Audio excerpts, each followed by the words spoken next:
क्या आप 3D animation, VFX या फिर CGI सीखना चाहते हो लेकिन कंफ्यूज हो कि पीसी कौन सा ले या फिर लैपटॉप लेना है तो लैपटॉप बेस्ट कौन सा रहेगा जिसमें 3D एनिमेशन बहुत स्मूथली रन करे। तो आज की इस वीडियो को आप पूरा देखें। इस वीडियो में आपका कन्फ्यूजन क्लियर करने वाला हूँ कि सबसे बेस्ट पीसी और सबसे बेस्ट लैपटॉप कौन सा है अभी 2025 और 2026 के लिए भी। यदि आप ये इन दोनों साल में यदि कुछ भी परचेस करने वाले तो मैं बताऊँगा कि बेस्ट कौन सा रहेगा जिसमें आप 3D वर्क कर सकते हो।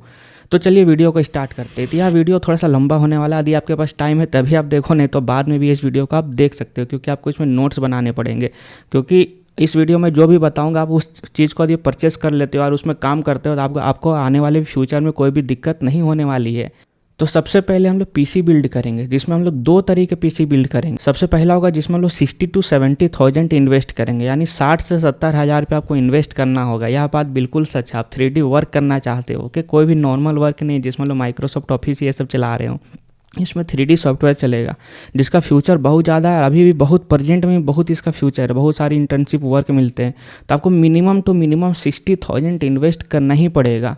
ओके, यदि आपके पास कुछ पुराना पीसी या पुराना लैपटॉप यूज कर रहे हो तो अभी इसको यूज करो जब तक आपके पास फंड नहीं है।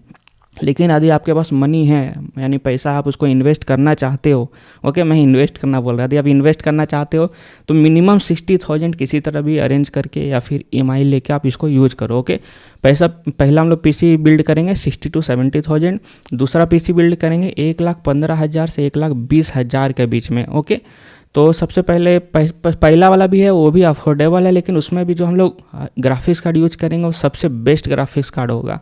तो ओके, दूसरा वाला भी है, उसमें अल्ट्रा बेस्ट बोल सकते हैं, उससे बेस्ट कुछ हो ही नहीं सकता। ओके, तो दोनों पीसी अपने जगह पे सबसे बेस्ट हैं। तो चलिए सबसे पहले हम लोग स्टार्ट करते हैं। कोई भी पीसी में एक CPU होता है। ओके, CPU यानी जिसमें हम लोग कुछ भी सॉफ्टवेयर ओपन करते हैं सब उसी में ओपन होता है। तो CPU जो भी यूज़ करेंगे उसमें दो तरह का CPU अभी मार्केट में है जो पॉपुलर है। सबसे पहले इंटेल का CPU है, उसके बाद AMD का CPU। ओके, AMD राइजन का। तो हम लोग इंटेल को ही प्रीफर करेंगे क्योंकि इंटेल लॉन्ग टर्म में इंटेल उसमें बहुत ज़्यादा अच्छे तरीके से वर्क करता है। और वहीं AMD राइजन को जो भी प्रोसेसर होता है, CPU होता है, वह लॉन्ग रन में धीरे धीरे स्लो होते जाता है। ओके, तो आपको प्रीफर करना है कि आप CPU यूज़ करो, जो भी प्रोसेसर यूज़ करो वह इंटेल का ही होना चाहिए। तो जो भी हम लोग 60,000 में सबसे फर्स्ट पीसी जो बिल्ड कर रहे हैं उसमें होगा i5 12 generation. Okay, i5 12 generation. यदि आपका बजट थोड़ा ज़्यादा है, आप 80,000 तक प्रीफर कर सकते हो, तो जो भी चीज़ मैं बता रहा हूँ उसको आप थोड़ा सा अपग्रेड कर लेना।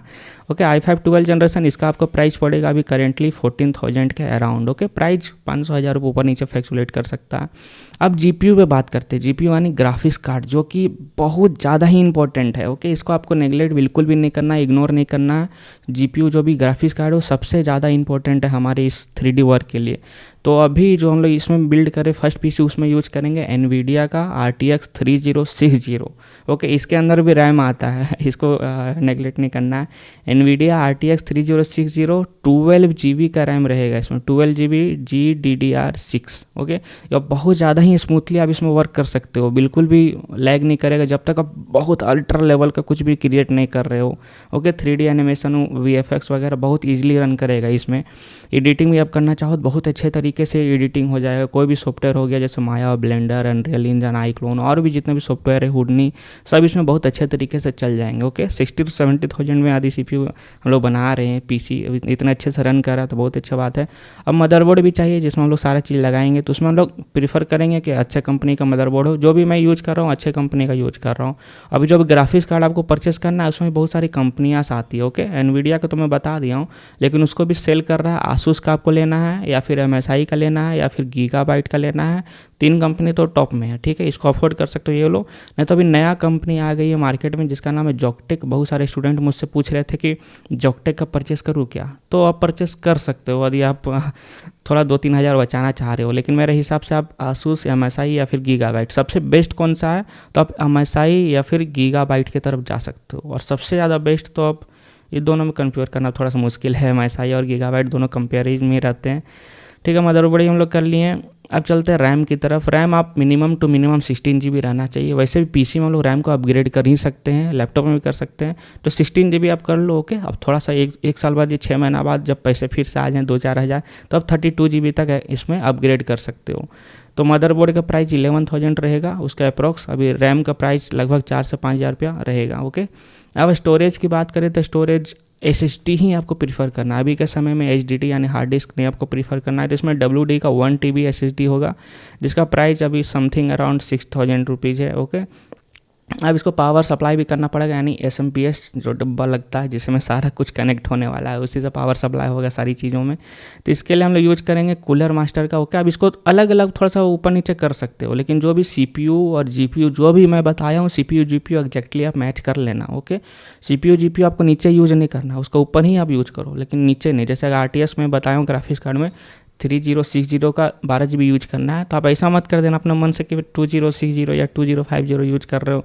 नहीं, आपको ऊपर ही जाना है। जैसे आप थोड़ा सा इन्वेस्ट करना चाहते हो तो 4060 यूज करो। ओके, तो अब चलते हैं पावर सप्लाई भी हम लोग देखें, कूलर मास्टर का यूज कर सकते हो। इसमें भी वाट आता है, तो अभी मैं 550 वाट का बताया हूँ।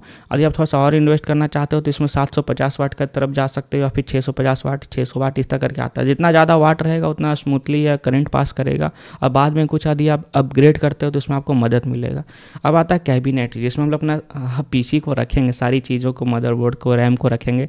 तो अभी RGB बहुत ज़्यादा फेमस में चल रहा है, तो आप RGB वाला लगा सकते हो। ओके, कैबिनेट पर्सनली मुझे वाइट कलर का पसंद है, तो आप जो भी वाइट ब्लैक जो दोनों में से कुछ भी प्रीफर कर सकते हो। इसमें एक कंपनी अभी आ रही है एंट स्पोर्ट्स करके। ओके, एंट स्पोर्ट आप इसको चेक कर सकते हो इंटरनेट में, ANTESPORTS है, IC। ओके, 200TG इसको मैं मेंशन कर दे रहा हूँ। इसका अराउंड अभी 3000 है। आप कैबिनेट ज़्यादा महंगा भी नहीं लगा सकते हो, 3000 4000 5000 बहुत अच्छा कैबिनेट मिल जाता है। ओके, ये हो गया है इतना सारा। मैं अभी आपको, यदि आप सेम चीज़ में प्रेम जो मैं बताएं उसको आप फॉलो कर रहे होगे तो आपको 60 to 70,000 रुपीज़ लगाना पड़ेगा। ओके, इतने में हो गया। इसमें आपको थोड़ा सा और इन्वेस्ट करना पड़ेगा मॉनिटर के लिए। मॉनिटर समथिंग अराउंड 5000 से स्टार्ट हो जाता है, और 8000 9000 बहुत अच्छा मॉनिटर आ जाता है। अब पर्सनली मैं कौन सा मॉनिटर यूज़ कर रहा हूँ, तो मैं भी 27 इंच का जो मॉनिटर है उसको यूज़ कर रहा हूँ। वो आप बोल सकते हो क्वाइट बिग स्क्रीन होता है, थोड़ा सा आपको दूर रखना पड़ेगा। 27, यदि आप थोड़ा सा दूर नहीं रखना चाहते हो या फिर आपको बजट में चाहिए और स्टैंडर्ड साइज चाहिए तो 24 इंच आप प्रीफर करो। ओके, 22 इंच आपको नहीं लेनी है, 24 इंच का बहुत सारे हैं। आप LG प्रीफर कर सकते हो, उसके साथ जा सकते हो, या फिर सैमसंग प्रीफर कर सकते हो। ये सर 3 कंपनी है, तीनों में आप किसी भी मॉनिटर ले सकते हो। ओके, अब चलते हैं हम अपना सेकंड PC बिल्ड की तरफ, जिसमें हम लगाने वाले हैं 1,15,000 से 1,25,000 या 1,20,000 रुपया। ओके, यह सबसे बेस्ट लेवल का PC हम लोग बिल्ड करने वाला है। इसमें बहुत अच्छे अच्छे कंपोनेंट्स यूज करने वाले हैं, तो इसको भी आप नोट बना सकते हो। तो CPU यानी प्रोसेसर हम लोग यूज करेंगे i7। ओके, अभी मैं बता रहा हूँ i7 13 जनरेशन। ओके, इसका समथिंग अराउंड 40,000 रुपीज़ प्राइस है, जो कि हमारा पिछले वाले के ग्राफिक्स कार्ड से भी ज़्यादा है। तो अब i7 या फिर i9 की तरफ भी जा सकते हो, क्योंकि i9 का जो भी है जनरेशन, उसमें भी 12th या कोई जनरेशन था जिसमें मैं देखा था 45,000 में ही i9 मिल जा रहा है। यानी ये i9 अब बहुत अच्छे तरीके से वर्क करेगा। जैसे कि आप नोटपैड यूज करते हो ना, जैसे फट से खोलोगे नोटपैड खुल जाता है, उसी तरह कोई बड़ा बड़ा सॉफ्टवेयर भी फट से खुल जाएगा, टाइम नहीं लगेगा। CPU का ही काम है कि जैसे कि आप आफ्टर इफेक्ट खोले, ब्लेंडर खोले, क्लिक करते के साथ खुल जाएगा। अब ग्राफिक्स कार्ड जो कि बहुत ज़्यादा इंपॉर्टेंट है, इसमें हम यूज़ करेंगे सबसे लेटेस्ट तो नहीं, लेकिन लेटेस्ट से एक जनरेशन पीछे वाला NVIDIA RTX 4060 Ti। सबसे लेटेस्ट अभी 50 सीरीज चल रहा है, जो जस्ट अभी लॉन्च ही हुआ है, तो उसको यूज़ नहीं करेंगे। जो लॉन्च हुआ है तो भाई प्राइस तो हाइक रहेगा ही। तो NVIDIA RTX 4060 Ti 16 GB RAM use करेंगे। 16 GB Ti जिसमें लग गया ना NVIDIA का, वो सबसे बेस्ट लेवल का हो जाता है, बोल सकते हो Ti है वो। 16 GB GDDR6, इसका प्राइस 52,000। तो इसी में हमारा 90,000 तो पूरा लग चुका है। अब हमारे पास बजट बचता है 30 से 40,000 रुपया, तो इसी में हम लोग को सारा भी यूज करना है। तो हम लोग अभी लेंगे मदरबोर्ड में MSI का ही, MSI Pro B760M। इसमें वाईफाई इंक्लूडेड है। ओके, DDR5 है। इसको समथिंग अराउंड आपको मदरबोर्ड ज़्यादा महंगा नहीं मिलता है, 15,000 के अंदर ही या फिर उसके आसपास ही मिलेगा। ओके, MSI का प्रीफर कर सकते हो कोई भी। इसको देख लेना पड़ेगा कि MSI में i9 सपोर्ट करता है कि नहीं, क्योंकि आप i7 तभी मान चलो कि लगा ले रहे हो बजट के कारण, लेकिन आपको अपग्रेड करना है यदि CPU 2 साल 3 साल बाद, तो अब वही जो मदरबोर्ड होता है उसी के अंदर आप अपग्रेड कर सकते हो। ओके, इसलिए मदरबोर्ड थोड़ा सा अच्छे वाला ले लेना चाहिए, क्योंकि उसी के अंदर हम कुछ भी हटा के रैम वगैरह नया रैम लगा सकते हैं, नया उसमें हम लोग GPU या फिर नया CPU लगा सकते हैं। अब रैम, इसमें रैम इतना पैसा हम लोग जब खर्च कर रहे हैं, तो रैम हम लोग मिनिमम टू मिनिमम 32 GB का ही लगाएंगे इसमें। ओके, आप 64 GB जा सकते हो, तो अल्ट्रा स्मूथ चलेगा, सारी चीज़ें लगेगा बटर स्मूथ चल रहा है, बटर लगा के हम लोग चला रहे ब्लेंडर को, पूरा स्मूथ। ओके। तो 32 GB मिनिमम जी नहीं DDR5 रैम यूज करना है इसमें आपको। DDR5 यानी सबसे लेटेस्ट रैम बोल सकते हो इसको। अभी लगभग आपको 12-13 हज़ार रुपये खर्च हो जाएगा रैम में ही। स्टोरेज WD का या फिर सैमसंग का थोड़ा सा महंगा रहता है, लेकिन WD सही है। WD मैं यूज़ कर रहा हूँ। WD का आप ले सकते हो SN 850X 1 TB का आप SSD लगवा लो। और यदि एक्स्ट्रा चाहिए आपको स्पेस तो आप फिर HDD यानी हार्ड डिस्क लगवा सकते हो, क्योंकि मेन जो हमारा Windows 11 या फिर Windows 10 जो भी यूज करेंगे वह रहेगा SSD में, बाकी सब जो चीज़ डेटा रहेगा वह हार्ड डिस्क में रख सकते हैं। अब चलते पावर सप्लाई यानी SMPS, वो हमारा कूलर मास्टर का भी यूज़ कर सकते हो। कूलर मास्टर MWE 750 वाट का, ओके। वाट 750 है तो बाद में अपग्रेड हम लोग कुछ भी कर सकते हैं, क्योंकि पावर सप्लाई सही है इसमें। हो गया, इसका प्राइस लगभग 7 से 8 हज़ार रुपये होगा। अब कैबिनेट आप यूज कर सकते हो एंट स्पोर्ट्स का भी, और एक और कंपनी है LIAN, ओके, ZILAN करके है, इसको भी यूज कर सकते हो। 215 इसमें गुड एयर फ्लो है, एयर फ्लो इसमें अच्छा है, अच्छे से होगा और एयर फ्लो। लेकिन अब हमारा CPU जो है i7 i9 यूज़ करें तो इसके लिए हमारे को कूलिंग अच्छे से चाहिए। तो कूलिंग के लिए फ़ैन जो है फैन भी लगवा सकते हो, नहीं तो इसमें लिक्विड कूल करके भी आता है, लिक्विड कूल यूज़ कर सकते हो, थोड़ा सा महंगा पड़ेगा। नहीं तो एयर कूल आप लगवा लो, पंखा वगैरह जो बहुत सारे रहते हैं हमारे कैबिनेट में, इसको यूज़ कर सकते हो, ओके। डीप कूल एक कंपनी है, डीप कूल AK600, ये 5-6 हज़ार के आसपास पड़ेगा। तो अभी तक हमने अपना PC को बिल्ड कर लिया है, ओके। मैंने 2 PC बिल्ड किया है, एक 60 to 70,000, अब दूसरा PC बिल्ड किया है 1,15,000 से 1,20,000 के आसपास। अब मैं बताता हूँ कि अभी के समय में मार्केट में सबसे बेस्ट लैपटॉप बोल सकते हैं कौन सा है। पहले भी यही लैपटॉप बेस्ट था, अभी भी यही है, और हो सकता है आने वाले समय में भी यही बेस्ट है। बेस्ट इन द सेंस मैं बोल रहा हूँ कि आप प्राइस जो मांग रहा है जो भी कंपनियाँ, वो उस तरह से वह सर्विस भी दे रही है और उसका जो कंपोनेंट्स भी है उसी तरह से जस्टिफाई है। बाकी सब कंपनियाँ क्या करती है कि प्राइस तो ले रहा है समथिंग अराउंड, मैं 60,000 एज्यूम कर रहा हूँ, लेकिन उसमें कंपोनेंट यूज किए हुए हैं पुराने जनरेशन का, या फिर स्कैम करने की कोशिश कर रही है। तो पर्सनली मैं यूज कर रहा हूँ एक सेकेंडरी लैपटॉप के, जैसा कि आसूस का ही है, आसूस टफ F15, ओके।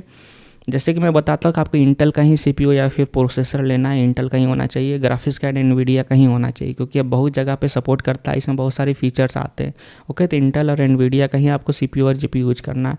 तो जो आसूस टफ F15 है, इसमें ग्राफिक्स कार्ड तो चलिए एनवीडिया का तो होता ही, लेकिन इसमें जो है AMD राइजन का भी प्रोसेसर होता है, तो आपको इंटेल वाला लेना है।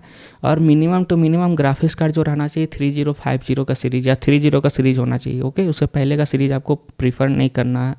तो हो गया। तो मैंने एक लैपटॉप बताया, कौन सा है अभी, आसूस F15। इसके बाद दूसरा लैपटॉप इसी का है, आसूस F17, सेम है, बस इसमें स्क्रीन साइज़ के ऊपर नीचे है। जो तीसरा लैपटॉप है जो आसूस का ही है, बोल सकते हो टक्कर है, उसका कॉम्पिटिटर है HP का है, HP विक्टस, इसको आप यूज कर सकते हो। यदि हमारे को आसूस F15 मिल जा रहा है, आसूस टफ F15, तो आप उसको परचेस कर सकते हो डेफिनेटली, ओके।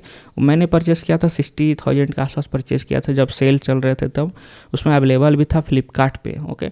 लेकिन आप नहीं मिल रहा है कहीं तो HP का विक्टस भी आप उठा सकते हो, लेकिन देखना होगा कि उसमें i5 11 या फिर i5 12 जनरेशन आप लो उसमें, ओके। और जो ग्राफिक्स कार्ड है वो RTX 30, एनवीडिया का RTX 3050 का सीरीज होना चाहिए। 4 GB रहेगा चलेगा, हम लोग सीख लेंगे, चल जाएगा। उसमें ब्लेंडर 3D एनिमेशन भी चल जाएगा, VFX सब कुछ कर सकते हो, ओके। रैम जो है मिनिमम 16 GB आप लगवा लेना, दी कंपनियाँ 8 GB दे रही तो उसको 16 GB आप अपग्रेड कर सकते हो। 2-3 हज़ार खर्चा होगा, 2,000। तो मैंने बता दिया कि लैपटॉप कौन सा बेस्ट है। मैंने अभी आसूस का बताया और HP का बताया, HP विक्टस, ओके, और आसूस टफ F15। मैंने PC बिल्ड भी कर दिया। यदि आपको कोई दिक्कत होता है तब कमेंट सेक्शन में बता सकते हो। और यदि आप ब्लेंडर सीखना चाहते हो तो यूट्यूब में बहुत सारी वीडियोस अवेलेबल है, लेकिन बहुत सारी जो वीडियोस है उसमें 3D एनिमेशन कोई भी नहीं सिखा रहा पर्टिकुलर। तो आप मेरा ब्लेंडर का कोर्स ज्वाइन कर सकते हो, उसमें मैंने 3D एनिमेशन बहुत अच्छे से सिखाया हूँ। उसमें लगभग अभी 34 या 37 आवर्स के ऊपर का वीडियोस अवेलेबल है। उसको मैं अपग्रेड करते रहता हूँ टाइम के टाइम, और उसमें आपको सपोर्ट भी मिलेगा, व्हाट्सअप सपोर्ट, ओके। तो आप कोर्स ज्वाइन करो और सीखो, और कोई PC बिल्ड में दिक्कत होता है तो नीचे आप कमेंट कर सकते हो। तो मिलते ही ऐसे और भी अगली वीडियो में, और यदि आपके पास कुछ क्वेश्चन है तो आप नीचे भी लिख सकते हो। चलो बाय।